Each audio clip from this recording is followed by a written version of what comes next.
అప్పుడు మళ్లీ పాల సముద్రాన్ని చిలకడం మొదలుపెట్టారు. చిలకడం మొదలుపెట్టగానే అందులోంచి ఒక తెల్లటి గుర్రం ఒకటి బయటికి వచ్చింది. దాన్ని ఉచ్చైశ్రవము అంటారు. ఈ ఉచ్చైశ్రవాన్ని చూడగానే ఇంద్రుడికి కించిత్ మమకారం పుట్టింది. గుర్రం చాలా బాగుంది అనుకున్నాడు. శ్రీమన్నారాయణుడు వెంటనే చూసి అన్నాడు, ఊరుకున్నాడు. చూశాడు కదా ఆయన చెప్పిన మాట వినాలని. బలిచక్రవర్తి అడిగాడు. దీనికి వెనకాతల రహస్యం ఏమిటో నేను చిట్ట చెప్తాను. ఆ 10 మాటలు చెప్తున్నాను ఇవాళ మీకు అనుమానం రాకుండా. ఆ ఉచ్చైశ్రవాన్ని బలిచక్రవర్తి అడిగాడు. రాక్షసులకి రాజు, నాకు కావాలని, నీకు ఇవ్వాలని నేను చూస్తున్నాను అనుకుని తీసుకోన్నాడు స్వామి. అది సచ్చంద్ర పాండురంబై ఉచ్చైశ్రవమనగ దురగ మొగిజనీయించన్ పుచ్చుకునియ బలిదైచుండిచ్చకొనండయ్య ఇంద్రుడీశ్వర శిక్షన్. ఈశ్వరుడు వద్దన్నాడు కాబట్టి ఇంద్రుడు అడగలేదు. ఉచ్చైశ్రవాన్ని పుచ్చుకోకూడదు. ఎందుకు పుచ్చుకోకూడదు? ఈశ్వరుడు వద్దన్నాడు. ఒక కథ ఉంది, అది పుచ్చుకోకండి. ఆనాడు వాళ్ళకి కాదు, దేవతలుగా ఉండాలనుకున్న వాళ్ళందరూ ఆ గుర్రాన్ని పుచ్చుకోకూడదు. కామధేనువుని పుచ్చుకో, హవిస్సులకి వాడుకో. ఏమిటి రహస్యాలు తర్వాత చెప్తారు. అందుకని అంటే చివరి వరకు చాలా వస్తాయండి. ఒక్కొక్కటి చెప్తూ కూర్చుంటే పంచమి నాడు లక్ష్మీదేవిని తీసుకురావాలి. అది నా ప్రార్థన. మా తల్లి ఒక్కసారి కనపడాలి ఇవాళ. పంచమి శుక్రవారంతో కలిసి ఉంది ఇవాళ.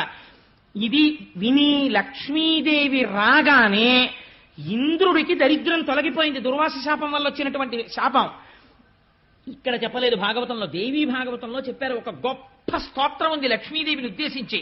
ఆ స్తోత్రం ఎవరు చెప్తారో వాళ్ళకి దరిద్రం తొలగుతుంది. కొన్ని కోట్ల జన్మలు అనుభవించవలసిన దరిద్రం నశిస్తుంది. ఆ స్తోత్రం ఇవాళ మనందరం కలిసి చెయ్యాలని నా తాపత్రయం. అందుకని ఆఖరణ చెప్తానంటున్నాను. ఈ తత్వం అంతా కలిపి ఒక్కసారి.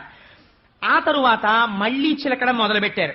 ఎల్ల ఋతువులందు ఎలవారి పరువమై ఇంద్రువిరుల తోట కేపు తెచ్చి కోరువచ్చు వారి కోర్కెలు ఈడెడు వేల్పుమ్రాను పాల వెళ్లి పుట్టే. ఒక బ్రహ్మాండమైనటువంటి కల్పవృక్షం ఒకటి వచ్చింది పాల సముద్రం నుంచి. దానికి ఆ కల్పవృక్షానికి పువ్వులు పూసున్నాయి. ఆ పువ్వులు ఎవరు పెట్టుకుంటారో వాళ్ళకి 5వ తనం తరగదు. దాని మించి వచ్చేటటువంటి గాలి ఎవరు పీలుస్తారో వాళ్ళ ఆరోగ్యం పాడవదు.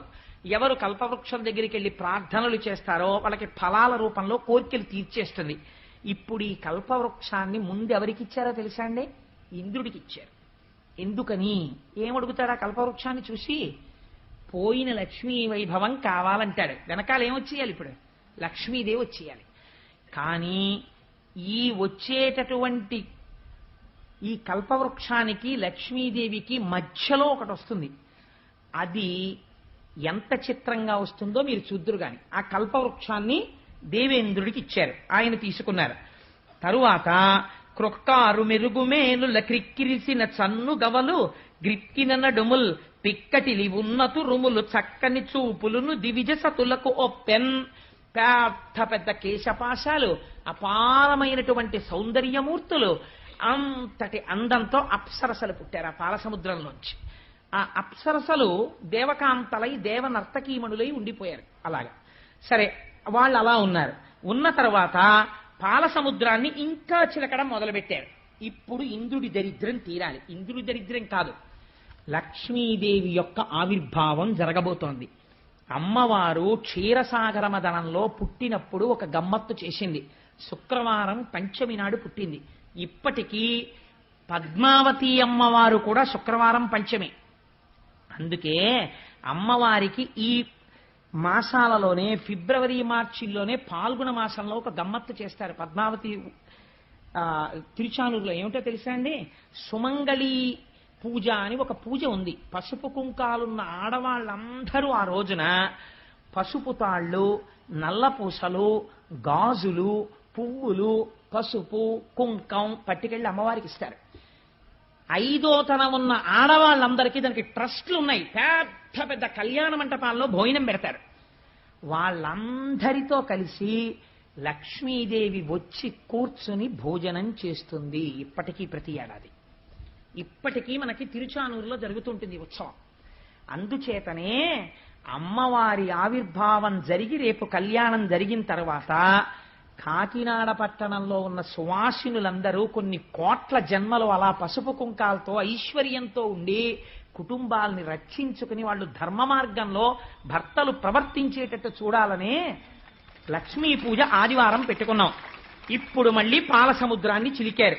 తొలుకారు మెరుగుకై వడ్డి తల్లతల్లమని మేను మెర్రయ్య ధగధగమనుచున్ కలుముల నీడెడు చూపుల చెలువంబుల మొదలి టెంకి సిరి పుట్టెన్రుపా. అపాసటి కాంతితో తెల్లటి వస్త్రాలు కట్టుకుని పద్మాననే పద్మవూరు పద్మాక్షి పద్మ సంభవే అని ఆ పాల సముద్రంలోంచి నల్లని కన్నులతో సొగసైన చూపులు ఇలా మాతృవాత్సల్యంతో అందరి వంక చూస్తూ లక్ష్మీదేవి పాల సముద్రంలోంచి ఆవిర్భవించింది. అమ్మవారి చూపులు ఎంత దిశల వరకు పడ్డాయో అంతవరకు దరిద్రములన్నీ తొలగిపోయి అందరూ ఆనందమును పొందారు. లక్ష్మీదేవి జన్మించింది. ఆనాడు పాల సముద్రం దగ్గర ఉత్సవం జరిగినట్టు జరుగుతోంది. నేను ఇక్కడ నమ్మి ఒక మాట చెప్తున్నాను. ఇవాళ ఈ ఘట్టాన్ని ఎవరు విన్నారో వాళ్ళకి కొన్ని కోట్ల జన్మలు తరమవలసిన దరిద్రం నశించిపోయింది. ఇది పరమ యథార్థం. అందుకని ఆ తల్లి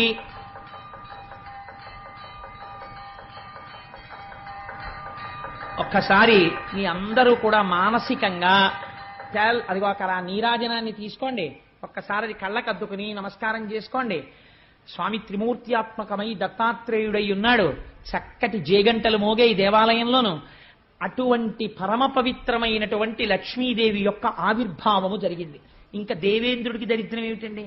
అందుకే పోతన గారు ప్రారంభిస్తూనే లక్ష్మీ ఆవిర్భావాన్ని ఎంత గొప్ప మాట వేశారో చూడండి. కలుముల నీడెడు చూపుల, అమ్మవారి చూపుల్లోంచి ఐశ్వర్యం వస్తుంది. అందుకే ఆదివారం నాడు కనకధారా స్తోత్రాన్ని అనుసంధానం చేస్తున్నాం. శంకరాచార్య స్వామి వారి దేవాలయ నిర్మాణం జరిగినప్పుడు అందరికీ కూడా కొన్ని వేల ప్రతులు ముద్ర వేసి పంచిపెట్టారు సత్యనారాయణ రెడ్డి గారు. ఎవరైనా కనకధారా స్తోత్రం లేని వాళ్ళుంటే ఈ రేపట్లోనే జెరాక్స్ చేయించుకుని తెచ్చుకోండి. అమ్మవారి చూపుల గురించి శంకరాచార్యుల వారు ఎంత వర్ణన చేశారో కనకధారలో. ఆ రోజున లక్ష్మీ పూజ చెయ్యగానే అందరం కలిసి కనకధారా స్తోత్రం చేద్దాం ఫలితాన్ని పొందడం కోసమని.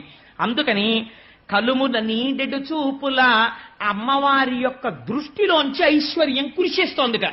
అటువంటి చూపులు చూస్తూ అమ్మవారు మళ్ళీ పాల సముద్రము నుండి చెలువంబుల మొదలి టెంకి సిరి పుట్టెన్రుపా ఆ లక్ష్మీదేవి ఆవిర్భవించినది. ఇప్పుడు పుట్టగానే ఆ తల్లి యవ్వనంలో పుట్టి ఇంద్రుడు వెంటనే కలశస్థాపనం చేసి అమ్మవారిని ఆ దర్శనం చేసి చెప్పినటువంటి స్తోత్రం భాగవతంలో లేదు, కానీ దేవీ భాగవతంలో ఉంది. దానికి పెద్దలు ఒక మాట చెప్తారు. ఈ స్తోత్రాన్ని తెలిసి కాని తెలియక కాని ఎవరైనా కొన్ని రోజుల నియమం ఉంది చేస్తే వాడికి ఎంత ఐశ్వర్యం వెళ్ళిపోతుందంటే వాడు భూమండలాన్ని శాసించే చక్రవర్తిత్వానికి వెళ్ళిపోతాడు. తెలిసో తెలియకో చేసిన వాళ్లే అటువంటి ఐశ్వర్యవంతులయ్యారు. పక్కన నారాయణ భక్తితో కలిస్తే భక్తితో కూడిన ఐశ్వర్యం వస్తుంది.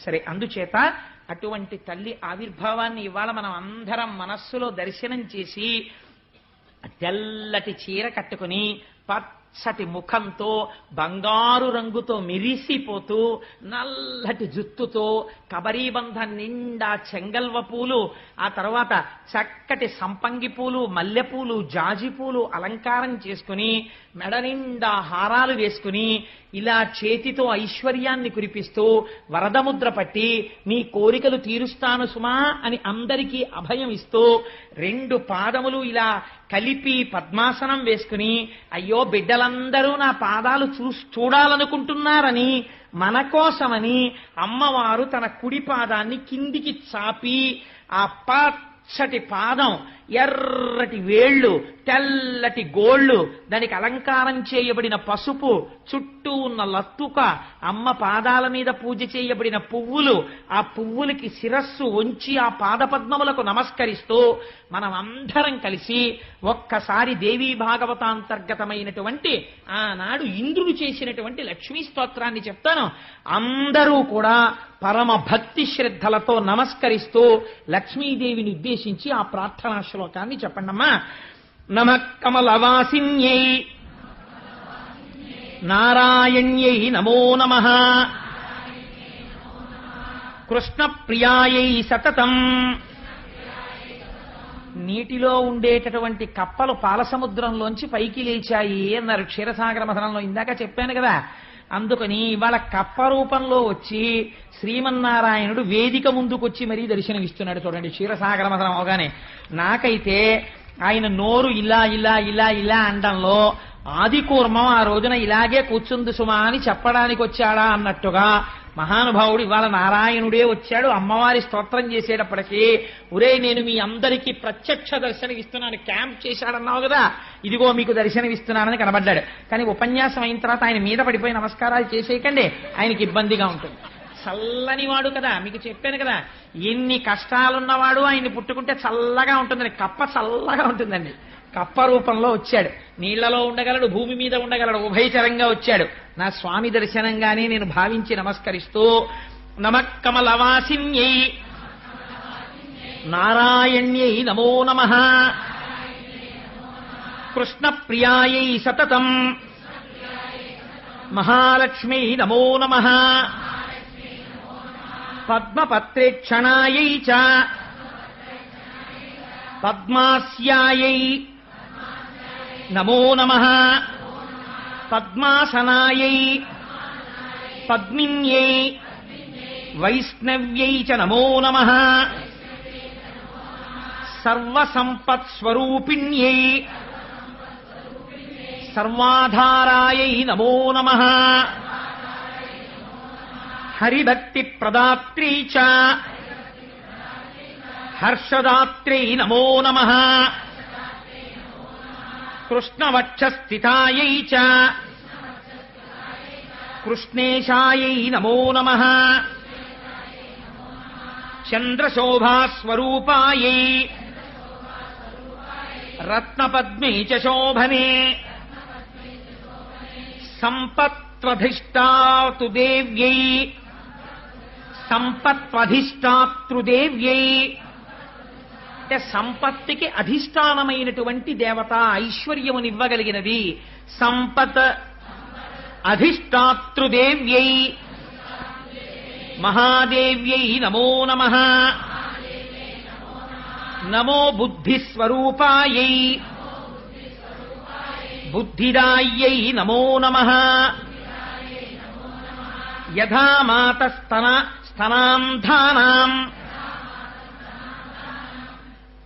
శిశూనాం శైశవే సదా. అంటే ఎంత గొప్ప స్తోత్రమో చూడండి, ఎలా పూర్తి చేస్తున్నారో. యథా మాతా స్తనాంధానాం శిశూనాం శైశవే సదా అంటే పిల్లవాడు శిశువుగా ఉన్నప్పుడు ఆ శిశువుగా ఉన్న బిడ్డన్ని బ్రతికించగలిగిన శక్తి ప్రపంచమునందు అమ్మ పాలు తప్ప వేరొకటి లేదు. ఈ లోకమునందు నేను సుఖశాంతులతో ఉండడానికి ఐశ్వర్యము తప్ప వేరొక దిక్కు లేదు. అందుకని ఐశ్వర్యము ఉండవలసినదే, ప్రయత్నపూర్వకంగా నిరసించకూడదు, తృప్తి ఉండాలి. అందుకని అమ్మా ఆనాడు బిడ్డడైనందుకు వాత్సల్యముతో అమ్మ పాలిచ్చి బ్రతికించినట్టు సమస్త లోకములకు తల్లివైన నువ్వు కూడా దయతో మాకు ఐశ్వర్యమునిచ్చి కాపాడు. ఎంత గొప్ప మాటతో పూర్తి చేశాడో చూడండి ఇంద్రుడు. యథా మాతా స్తనాంధానాం శిశూనాం శైశవే సదా తథా త్వం సర్వదా మాతా సర్వేషాం సర్వరూపతః. అలా అమ్మా మమ్మల్ని అందరినీ నువ్వు కాపాడి రక్షించు. అమ్మ స్తోత్రంలో ఒక గమ్మత్తుంది, మీరు గమనించారో లేదో. ఆ తల్లి ఏమి చెయ్యగలదో అంటే నారాయణ్యై నమో నమః అటువంటి తల్లి మనకి హరిభక్తి ప్రదాత్రై చ హర్షదాత్రై నమో నమః విష్ణు భక్తిని ఆవిడే ఇచ్చి ఆనందమును కల్పిస్తుంది. అందుకని ఇప్పుడు లక్ష్మి సంతోషించాలంటే మనం మళ్ళీ 11 మార్లు ఏవి చెప్పాలి? స్వామి నామం చెప్పాలి కదా. అందుకని అవి కూడా చెప్పేసి వెళ్ళిపోదాం, మనకి పెద్ద కష్టం ఏంటి, పొంగిపోయి చెప్పేస్తాం మనం కదా. అందుకని మీరేమనాలి? గోవింద గోవింద హరి గోవింద గోకుల నందన గోవింద అనాలి. అందుకని అనండి, నిఖిల లోకేశ గోవింద ఇహ పరదాయక గోవింద